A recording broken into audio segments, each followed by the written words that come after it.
Alright, Nerds and Bandits, let's talk about it. So we back at it again with another One Piece Whole Cake Island update.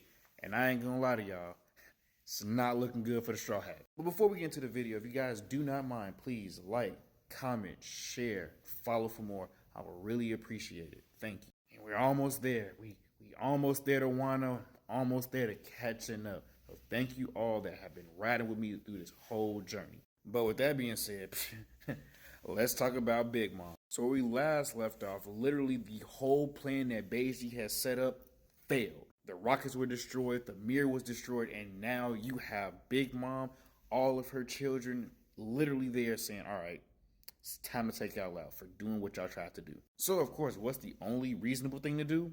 Run. They a runner, they a track star. The Straw Hats gonna die if they get caught. But in all seriousness, they on the run until literally they get surrounded. And for some reason, Beiji could just turn into a fortress. Like this man had the idea for Fortnite, castle defense, and all of that, like right then and there. And at first I was like, okay, everything might seem good until you find out that literally Katakuri was able to get Brule back in their possession. Which means they lost their mirror escape, which could have been even more helpful for them in case something like this happens. Boy, I don't know how they're gonna get out of this one. Nevertheless, after saving his family, he literally gave the rest of the Vinsmokes their power suits. Go, go, Germa 66. Like, that's literally what they did. I ain't gonna lie to you though, that suit up was clean. Like, they are villains, yes, but if I had the money to cosplay them, yes, I definitely would. Side note, one of the honored guests that was literally there is trying to steal the Tamate box, and of course, he's failing at it. And Katakuri is kind of pissed off at Brule because he's like, why would you help them? Like, it'd be better if, of course, you took death rather than helping them because now look what's going on. Like, he knows his mother the best, I believe, and it's just like, ooh, I gotta make sure I protect her for real. Outside of that, Big Mom finally broke out of her shriek, and now she is on a war path for the Straw Hat. And I say this out of truth, but Beiji's fruit kinda gotta be somewhat terrible. Like, think about it. Yes, you could turn into this giant fortress. Yes, you can hold all of your members inside of you, which means you can have these sneak attacks going on and everything. But at the same point in time, only you take damage, which means, if something happens, you get murked, then everybody gets shot out. Like that, no, it's just kind of counterintuitive. Like, of course, if you are that captain, which he is, like, it's great because it's like, the captain's gonna take the fall for you. Like, it's honorable, it's noble. But it's still like, no. Nevertheless, Beiji is just, of course, built different. He's like, all right, I got a plan for y'all. What's gonna happen is I'm gonna literally let the Vinsmokes out so they can distract the rest of Big Mom's family as well as her. Caesar, you're gonna take me, which everybody else is hiding inside. You're gonna get us to the Sunny, you're gonna get out of here scot-free, leave it at that. Judge decides, maybe I actually want to be a dad. He's like, Sanji, why'd you help me? I literally hate you. And Sanji's like, I don't really care. Like, yeah, you are blood, but I mean, my father is still in the East Blue. So consider this, a tax write off. He told him the truth, and now all of them are literally on the hunt to escape Big Mom. And I'm gonna be honest with y'all, this seems virtually impossible. Like, I know they're gonna do it because they end up in Wano. Nevertheless, And of course, Luffy being Luffy did not want to listen to Beiji and say, you know what?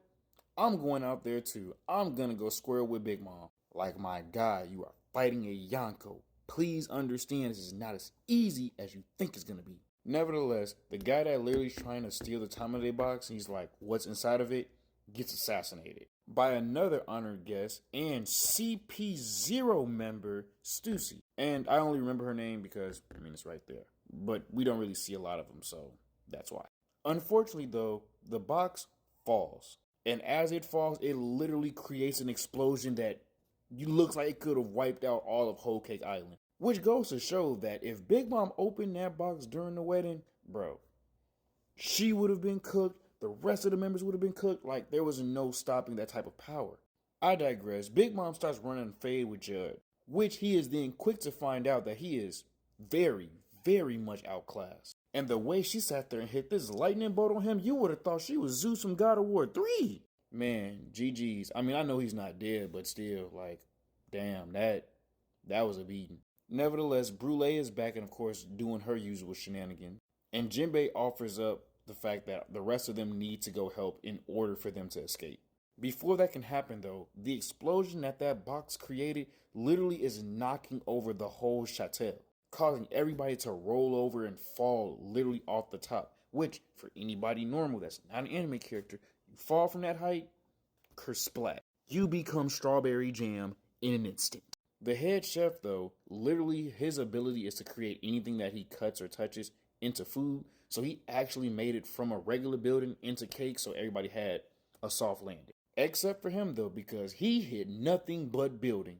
Anywho, with this in mind, Beiji finally gives Caesar his heart back after they were able to semi-escape. And once Big Mom gets back up from that large tumble, she realizes, I never got to eat that wedding cake, which then in turn turns her into the worst version of herself. I've said this before, it's a side note, I'd probably rather live on Punk Hazard after Alkainu and Aokiji fought than live on Whole Cake Island when Big Mom is going through her hunger pain. Because outside of her just literally going through a rampage through the city, there's a good chance she's going to either take your soul or somehow, some way just eat you.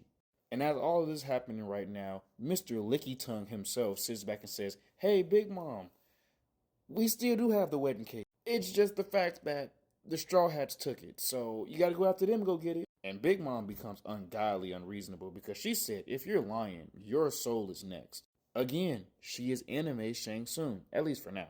But for some reason it worked because after that, she's a runner, she a track star. Big Mom started hawking them like one shorty off of Promised Neverland. We then, of course, take us back to the Straw Hats where they're sitting on top of King Baron. I think that's how you say his name. Nevertheless, the giant tree. And we find out that he has a fiance. But all that relaxation is short-lived because she is right there behind him, riding on Zeus like it's nothing. We also find out that Pudding actually has feelings for Sanji. It's just weird because she goes to this like split personality phase. I'm gonna get to that a little later. Nevertheless, Big Mom sends Prometheus after the giant tree and she's like, you know what's gonna happen. New tree pack in the air is gas or what? Because this man got torched. This man got hit with the Steph Curry special. If you are a bad defender, just on fire. So, of course, it means the rest of the journey is on foot. But lucky for Brook and Chopper, they're not there. They had to go get the submarine, which was covered in frosting. And, of course, you can see Chopper. He was loving it. During all this, though, Nami made a very, very surprising ally. Because Zeus loves the taste of her thunderclouds, which is a crazy sentence to say out loud. He literally joined them for a brief period of time. Which, of course, Prometheus was not happy about. Like, yo, we are a part of Big Mom. What are you doing with the enemy?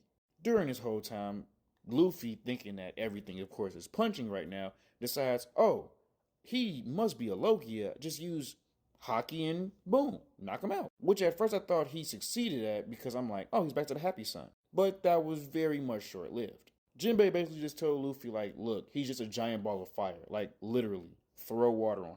And, of course, that worked. But, of course, it didn't stop from them getting surrounded.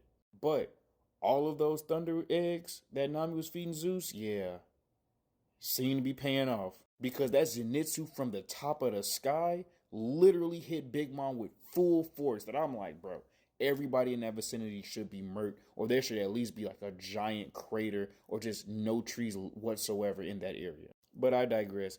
Brook and Chopper make it back to the Sunny where they find out that Katakuri and the rest of course, the army is still on there, which they have to fight to get back. Pudding also gets her sister as well as Sanji so they can go back to Chocolate Island and they could be like, all right, we got to bake this cake for Big Mom so that way she calms down and, maybe forgets about you guys for a little bit of time.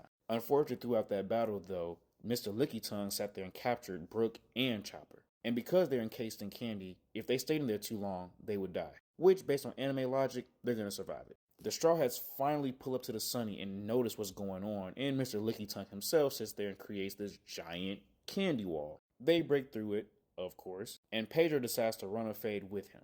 We then get a glimpse at Pedro's backstory of the fact that he met Gold Roger, and Gold Roger telling him it's not your time yet, but you'll know when it is. And with one more puff of that Yonko pack, Pedro decides to exit himself out of the game server. Unfortunately, though, Katakuri is still on the ship, which Carrot believes she needs to take on. We then get a quick backstory about her and Pedro's connection and how Pedro trained her. All of this happening while they're trying to escape. And crazy enough, Big Mom eating their ship. Nevertheless, there's Luffy to show up and save the day. Luffy ends up grabbing Katakuri and Brûlé and bringing them into the mirror world. The Straw has Kudai out of there, and Luffy destroys his only way back. And now it's time for the fight. Stay tuned for more.